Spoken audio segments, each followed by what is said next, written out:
In this video, I will show how to customize a database ODBC script by demonstrating how to add new SQL queries to the script, how to execute them, and also how to create and use random variables.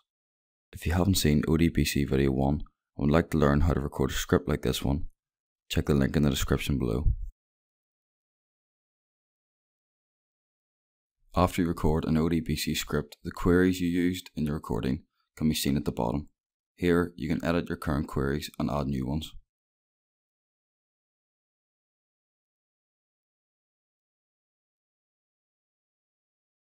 Note, if you have select queries in your script, you will need to add ODBC defined functions in before you execute them to define output variables that store the values returned. Here, I put 4 of them in before my select query, as my query returns 4 fields: ID, first name, last name, and email. Yours, however, may vary depending on the amount of fields that your query returns. To add new queries, go back to the bottom of your script, give them a name followed by the SQL. For the purpose of this demonstration, I will add a delete query and an update query.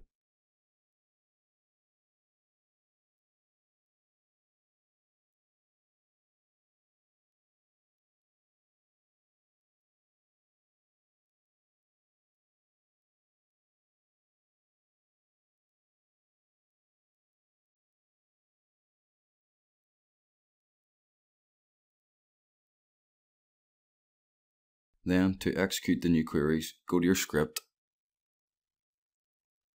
add an ODBC open,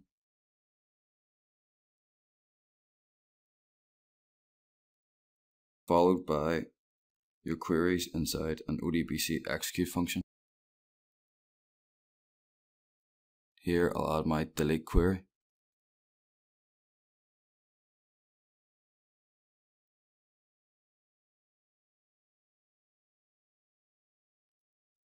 Followed by my update query.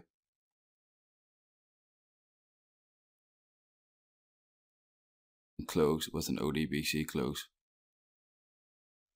Finally, to show the results of your queries, add a select query after to display your altered data from the database.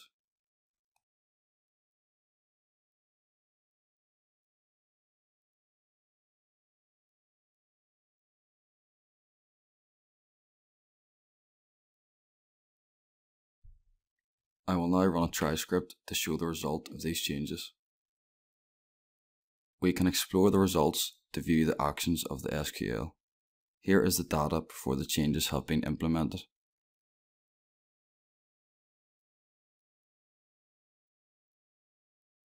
Here is the insert query I edited, the delete query I created, and the update query. And as you can see, the changes have been made.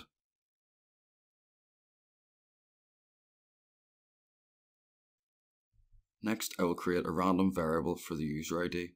Go to Script, Create New Parameter, Random Variable, and Next. Here I'm going to use string from pattern for this ID. Next, enter the characters you would like to include in your random variable into the pattern.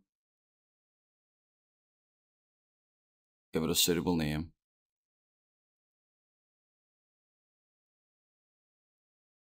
And enter the minimum and maximum length. Next, decide how often you want the random variable used. Once per usage, once per transaction, or once per test.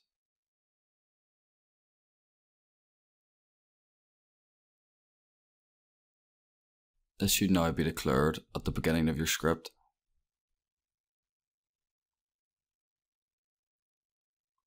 And assigned to a variable at the beginning of your transaction. Then, to use this random variable, copy it, go back to your SQL and insert it with a double colon at the beginning.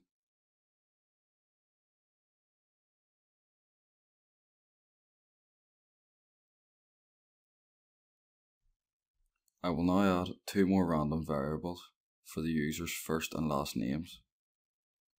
This time showing the use string from file option and using the name files available.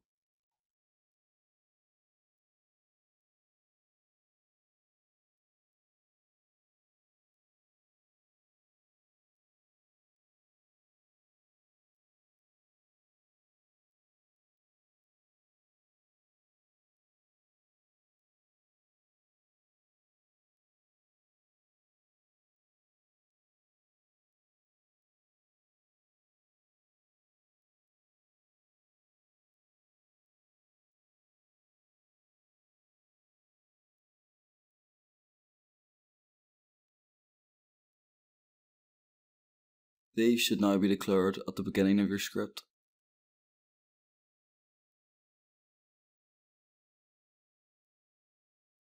I will now create a for loop to run the insert query 10 times that will populate my database with 10 random records.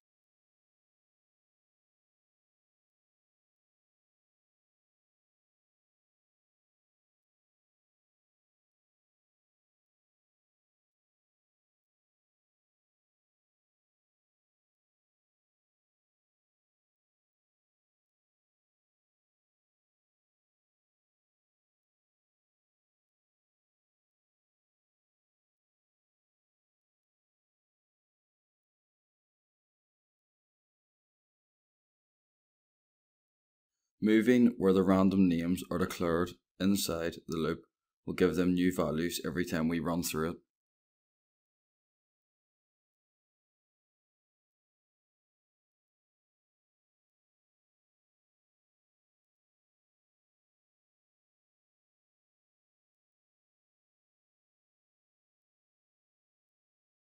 Next, I will put these variables inside my SQL query.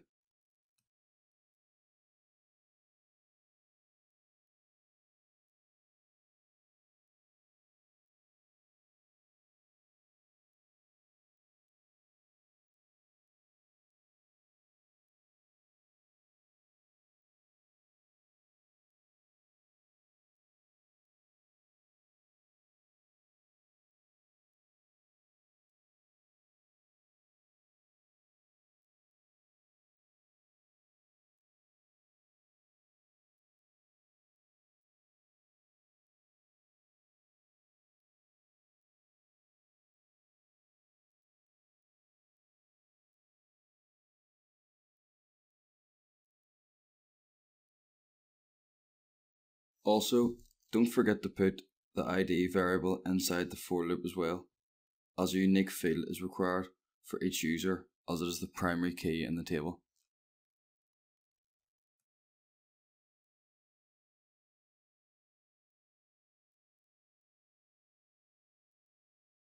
Now, if we run a try script and explore the results, we should see the 10 new rows added to the database.